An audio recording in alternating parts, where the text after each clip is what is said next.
you can't take big swings and expect to hit home runs every time. And so when we get in rooms about operations, about marketing, we have this idea of big ideas are okay. And if they don't resonate, if they don't work out, it's okay.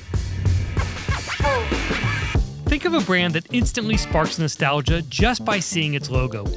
Maybe you're transported back to childhood when you hear the jingle from an old ad. Yo quiero Taco Bell. For many, that brand is Taco Bell. Its new CEO, Sean Tresvant, is tapping into that feeling to engage its older customers while also cultivating cultural moments for an entirely new generation. Whether it's the triumphant return of beloved menu items or exciting events like Live Más Live, Sean is dedicated to forging authentic connections with fans. Sean isn't new to this. Before taking the reins at Taco Bell, he spent 15 years as a marketing leader at Nike and Jordan brand, where he was instrumental in shaping the company's consumer experience. At Taco Bell, he's applying those same principles to transform the fast food company into a brand that feels both nostalgic and futuristic. Here's how Sean Tresvant is building a cult brand following.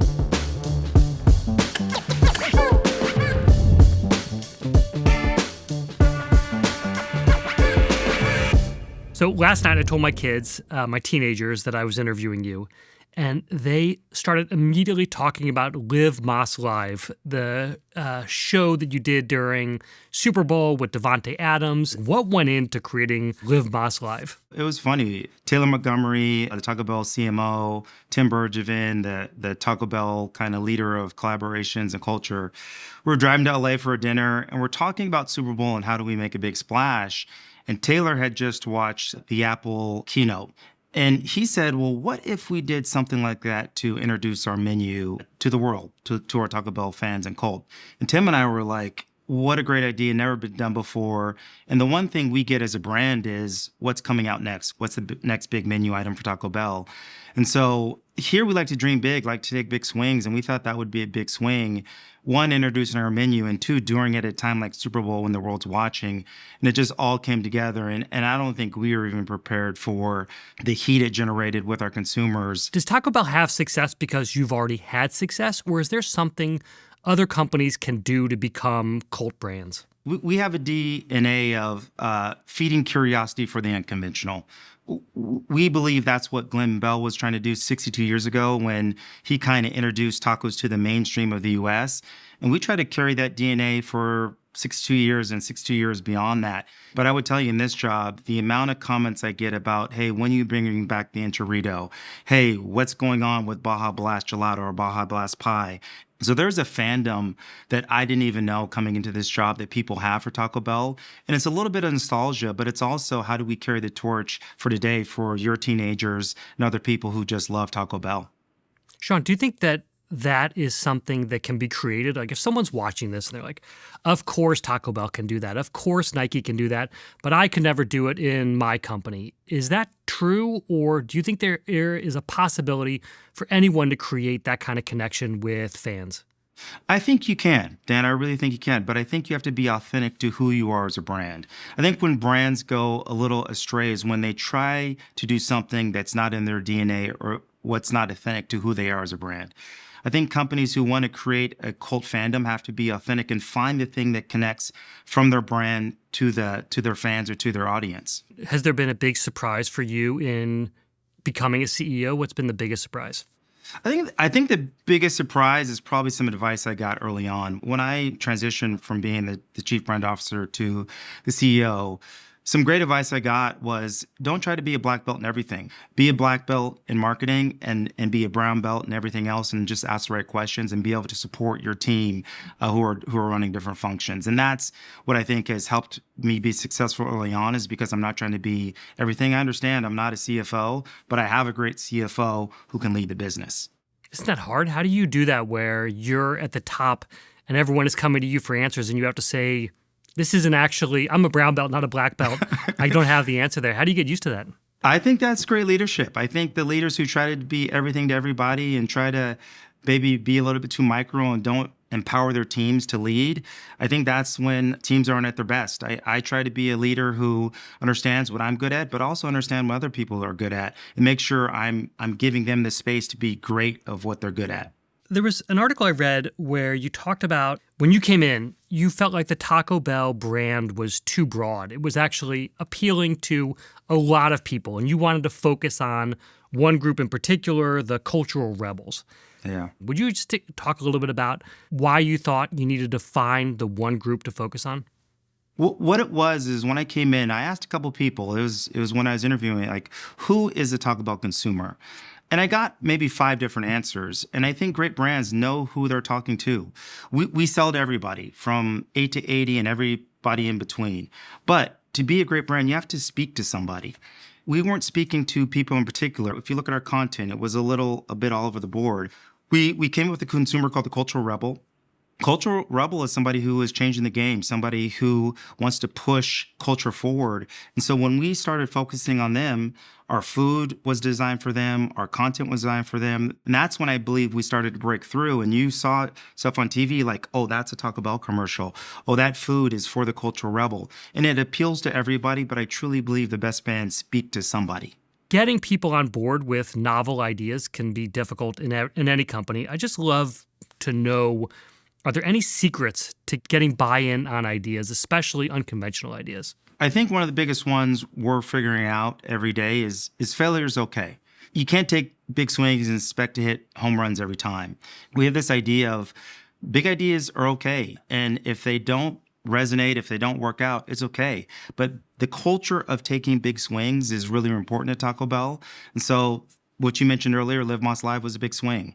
We put the right energy behind it. But if it didn't work out, it's okay because the culture of having big swings and taking big chances and big ideas, if you start to suppress those ideas like, it's going to be too expensive, or I don't know if it'll work, we can't get the franchisee aligned, you start to suppress the idea of creativity and culture within a brand. And so from the top on down, we want to push people for big ideas. We want to push people. It's okay to fail. One of the things that you do that's unusual is you really listen to your consumers and fans, and you bring back menu items that they're asking for. I've talked to so many CEOs who use the Henry Ford line that he might have said or might not have said about, well, if you ask consumers, they'll just say they want a faster horse. But you're like, hey, they want a chalupa. This is we're gonna bring Mexican pizza back to them. Yeah. How do you think about this idea of really listening to your fans? When do you do it? When don't you do it?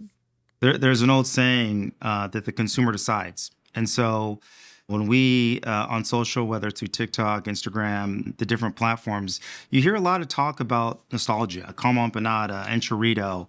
And we'll bring those things back for the consumer, and we'll bring them back in interesting ways. Like for a lot of things, we have a vote on our app on what do you want to bring back with 2 items, and the item that wins the vote, we bring back.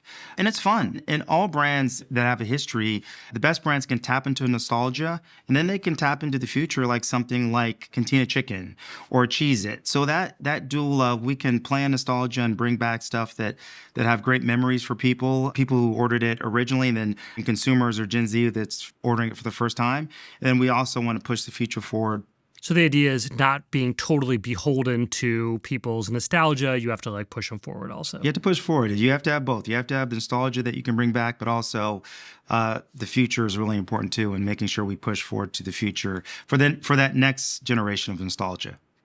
How do you think about bringing ideas through a system as big as yours? You've got over 7,000 stores. You have franchisees who have a say in what they want and their expectations. So it's not like you have full control over everything. How did you learn how a system like this operates? It's probably as I've come in, people ask me kind of the biggest aha, and it's the kind of franchisee RSC relationship. And it's been a great experience and a great learning for me in building that understanding of kind of franchise economics. I did store training the last 3 days in a Taco Bell. So I went to a Taco Bell in LA, and I spent a lunch shift, a dinner shift, and a late night shift in store to truly understand how the brand works, how the business works, real time. When I came in, my boss told me there's 2 ways to come into, Yum. One is through the front door, which obviously I came in because I had, very little restaurant experience. Is one through the back door.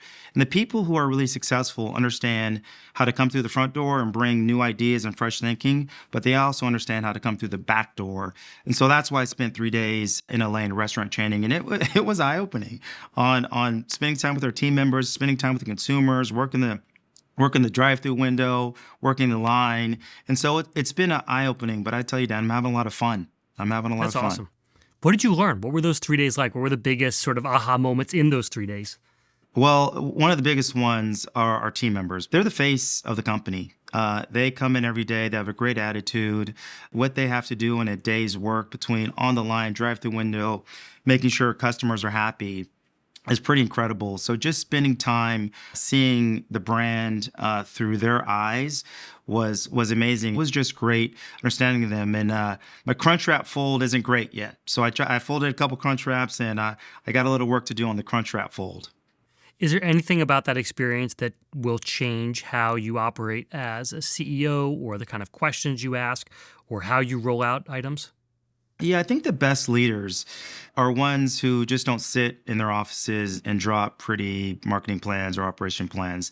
They're the ones who can get out. So they don't even know this yet. But when I talk to my leadership team, we're going to talk about getting in stores more. We're going to talking to RGMs, who RGM is the person is like the store manager, or area coaches, and just really understand how we can help them. Because at the end of the day, our job is to be consumer centric, but also make sure that the team member has everything they need to be successful in their jobs. And so getting out into the store and roll up your sleeves and working side by side and understanding, and I want to make sure my leadership team has the culture of getting out in stores with team members.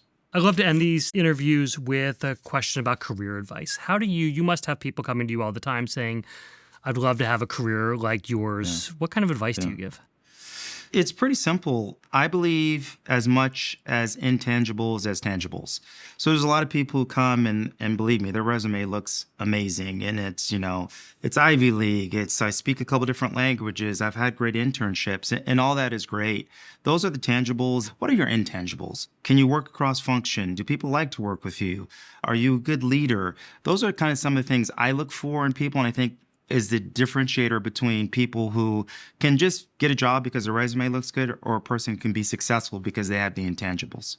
If you are listening to this advice and you're like, great, I'm going to work on my intangibles, how does someone develop intangibles? Are they excited to be here? Are they good to work with? And no matter how smart you are, if you can't work in a team environment, which business is, it's a team sport. If you can't work in a team environment, if you can't work with people, if you have a hard time rolling up your sleeves, if no job is too big or too small, I think you have a track to be successful. Matched with the tangibles, I think you're on your way. But if you have great tangibles but don't have the intangibles, it's going to be tough to succeed. The other thing I'd say is be where your feet are. It's not a race.